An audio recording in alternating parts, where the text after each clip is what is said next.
संविधान क्या है? बस एक 10-12 पन्नों की एक छोटी सी किताब ही तो है। मैं फाड़ कर कह सकता हूँ कि कल से नया सिस्टम चलेगा। कोई रोक लेगा मुझे? आज जनता मेरे पीछे पीछे चलेगी। सारे नेता चाहे कितने भी बड़े हों, भुट्टो साहब जैसे भी, वो भी पूछ हिलाते हुए मेरे पीछे आएंगे। 1977 में जियाउल हक ने यह बात एक ईरानी अखबार से कही थी। ये आज के पाकिस्तान पर भी पूरी तरह से लागू हो सकती है, बस इसे दोहराने वाला किरदार बदल गया। तब जिया थे, अब असीम मुनीर हैं। पाकिस्तान के संविधान में बदलाव करके वो अपने लिए ऐसी ताकतें हासिल करने की कोशिश में हैं जो आज तक किसी फौजी या सिविलियन लीडर के पास नहीं रही। ऑपरेशन बुनियान अल मरसूस ने पाकिस्तान में सिर्फ फौज की इज्जत नहीं लौटाई थी, मुनीर को भी मजबूत किया। फील्ड मार्शल बना दिए गए। फील्ड मार्शल कभी रिटायर नहीं होते। फील्ड मार्शल का पद मानद पद है, लेकिन अगर इतना ही मानद होता तो बनाया ही क्यों जाता? जानते सभी थे, लेकिन बुनियान अल मरसूस के बाद क्रिस्टल क्लियर हो गया कि मुनीर ही पाकिस्तान के डी फैक्टो लीडर हैं। तभी तो डोनाल्ड ट्रंप शहबाज शरीफ की जगह सीधे उनसे बात करते हैं। फिर उन्हें और ताकत की जरूरत क्यों है? क्या है पाकिस्तान का 27वां संशोधन जो मुनीर को पाकिस्तान का सबसे ताकतवर शख्स बना देगा? और पाकिस्तान में वो कौन हैं जो इसका विरोध करने का रिस्क ले रहे हैं? और क्या वाकई इस बात में दम है कि मुनीर अगले जिया होंगे? यही सब जानेंगे आज के राजदूत के एपिसोड में। नमस्ते, मैं हूं निखिल और आप खबरगांव का डेली इंटरनेशनल बुलेटिन राजदूत देख रहे हैं।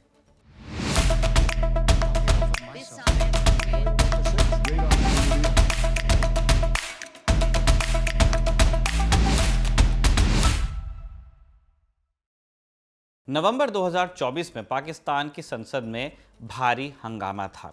सेनेट की कार्रवाई लाइव टेलीकास्ट हो रही थी। भारी हो हल्ले के बीच सिर्फ 16 मिनट में एक बिल पास हुआ। 1952 का पाकिस्तान आर्मी एक्ट बदला गया। अब सेना प्रमुख यानी जो चीफ ऑफ आर्मी स्टाफ होता है पाकिस्तान में, 3 के बजाय 5 साल तक पद पर रह सकता था। इमरान खान की पार्टी फौज के खिलाफ बोलकर नतीजा देख चुकी थी। फिर भी लोगों ने ध्यान दिलाया कि यह बिल न सेनेट में और न ही नेशनल असेंबली में डिस्कस हुआ था, बस आया और पास करा लिया गया। सरकार ने बड़ा गजब का बहाना खोजा। सूचना प्रसारण मंत्री अताउल्लाह तरार ने कहा कि अगर 5 साल का कार्यकाल सरकार का हो सकता है तो आर्मी चीफ का क्यों नहीं हो सकता? 5 साल का कार्यकाल निरंतरता देगा, स्थिरता देगा संस्थानों में। अब तरार ये सब संस्थाओं को लेकर कह रहे थे, लेकिन जानते तो वो भी थे और उन्हें सुन रहे बाकी लोग भी कि निरंतरता और स्थिरता तो पाकिस्तान में फौज के पास पहले से है। इस बिल ने रास्ता तो आसिम मुनीर का साफ किया था। अब उन्हें 2025 में 64 साल की उम्र में रिटायर नहीं होना था।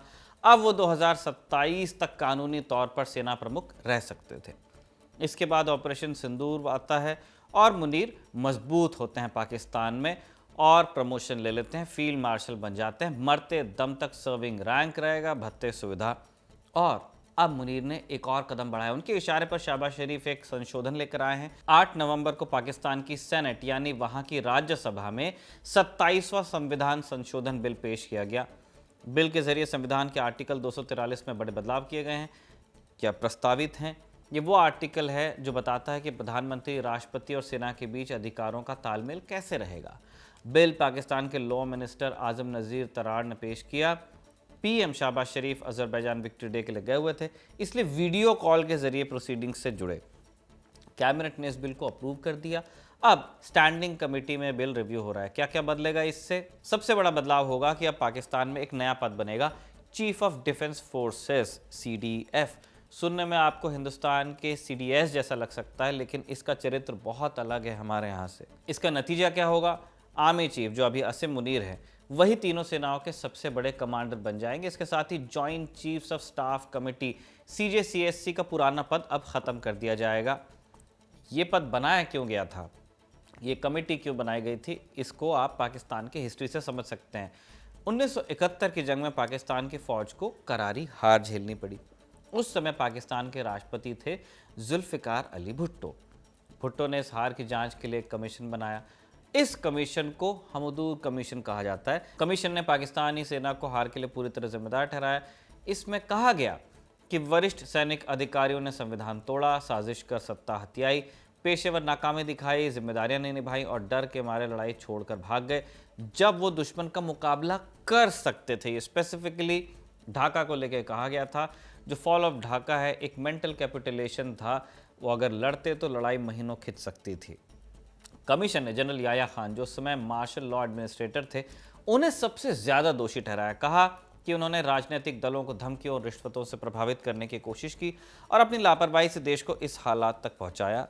कुल मिलाकर रिपोर्ट में कहा गया कि अगर इन गलतियों का हिसाब नहीं हुआ तो इतिहास खुद को दोहराएगा। इसी कमेटी ने फिर सलाह दी कि तीनों सेनाओं के बीच तालमेल के लिए joint chiefs of staff committee CJCSC बननी चाहिए, जो सरकार को सलाह दे और फौज पर एक तरह का बैलेंस करार रहे। तीनों जो सर्विस चीफ्स है उसमें बैठते हैं और उसका एक मुखिया भी होता है। लेकिन जब 1976 में भुट्टो ने जियाउल हक को आर्मी चीफ बनाया, तब उन्होंने जनरल मोहम्मद शरीफ को पहले CJCSC के तौर पर नियुक्त किया। हुआ यह था कि कमेटी में बैठे तो तीनों chiefs, army chief, navy chief, air force के चीफ, और एक चौथा ऑफिसर को वहां पे नियुक्त किया गया था चेयरमैन के तौर पर। अब हुआ ये कि जनरल मोहम्मद शरीफ यानी कि CJCSC के चेयरमैन और आर्मी चीफ यानी जनरल जिया में बनी नहीं, और जिया ने 1977 में तख्ता पलट करके सत्ता अपने हाथ में ले ही ली। इसके बाद से पद सिर्फ नाम का रह गया, इसमें कोई एक्चुअल पावर नहीं थी। आसिम मुनीर इसी सिस्टम को अब खत्म करने का फैसला ले रहे हैं। वैसे इससे पहले पाकिस्तान में नेवी और एयरफोर्स दबी जबान में शिकायत करते हैं कि कमेटी तो बनाई गई लेकिन चेयरमैनशिप रोटेट नहीं की गई। इक्का दुक्का आप एक्सेप्शंस को छोड़ दें तो कमेटी का अध्यक्ष हमेशा फौज से आया, आर्मी से आया। नेवी या एयरफोर्स के अधिकारियों को इक्का दुक्का मौकों को छोड़कर प्रतिनिधित्व दिया ही नहीं गया। और अब तो ये कमेटी भी रही सही, बात भी खत्म हो रही है। क्या होगा नए बिल के तहत? इस बिल के तहत चीफ ऑफ डिफेंस फोर्सेस नाम का एक पद बनेगा, जो कि तीनों सर्विस चीफ्स के बॉस की तरह होगा। अब बनाया किसको जाएगा? आर्मी चीफ आसिम मुनीर बैठेंगे सबसे पहले पद पर, और इस बदलाव के बाद आर्मी चीफ न सिर्फ आर्मी के मुखिया रहेंगे बल्कि तीनों सेनाओं के सुप्रीम कमांडर भी हो जाएंगे। अब chief of defence forces CDF का दर्जा मिल जाएगा, यानी पाकिस्तान की पूरी फौज एक व्यक्ति के अंडर आएगी। इसके साथ ही CJCSC का पद 27 नवंबर 2025 से खत्म हो जाएगा। मौजूदा जनरल साहिर शमशाद मिर्जा इस पद पर बैठे आखिरी अफसर होंगे।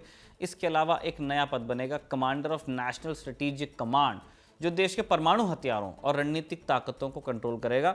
इसे प्रधानमंत्री आर्मी चीफ की सलाह पर नियुक्त करेंगे। वैसे पाकिस्तान में आर्मी चीफ की सलाह जो होती है आदेश की तरह होती है, और ये भी सिर्फ आर्मी से आएगा। इसके बाद 5 स्टार रैंक यानी कि field marshal, marshal of the air force, admiral of the fleet, ऐसे पदों पर बैठे व्यक्तियों को लाइफ टाइम सुरक्षा और अधिकार देने की बात की गई है। आप जानते हैं कि जिन अफसरों के पास 5 स्टार रैंक होता है जिंदगी भर यूनिफॉर्म पहन सकते हैं, टेक्निकली रिटायर ही नहीं करते, सारे अधिकार और सुविधाएं भी बनाकर रख सकेंगे। अब इस नए बिल में प्रावधान कर दिया गया है। उनके लिए कानूनी सुरक्षा की व्यवस्था की गई है, जैसे कि राष्ट्रपति की होती है।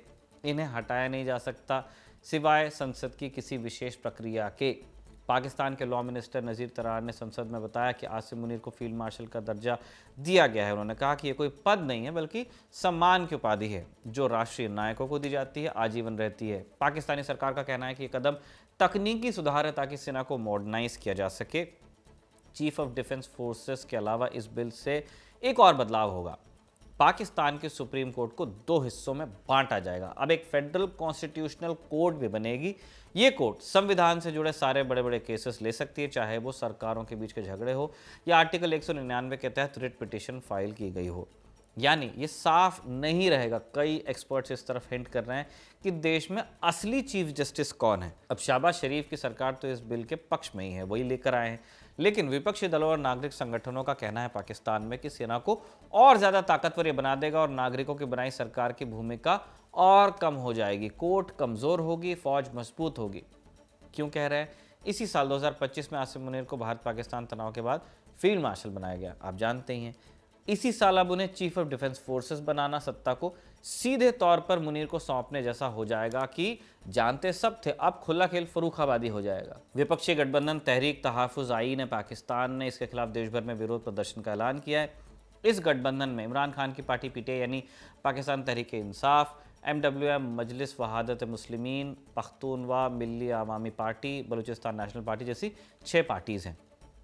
पाकिस्तान के पूर्व रक्षा सचिव lieutenant general Asif Yasin Malik retired Dawn को बताते हैं, वहाँ का अखबार है, कि आर्मी चीफ को चीफ ऑफ डिफेंस फोर्सेस बनाकर उसे नेवी और एयरफोर्स के अधिकारियों के ऊपर बैठाना बैलेंस को बिगाड़ेगा, दिक्कत पैदा करेगा।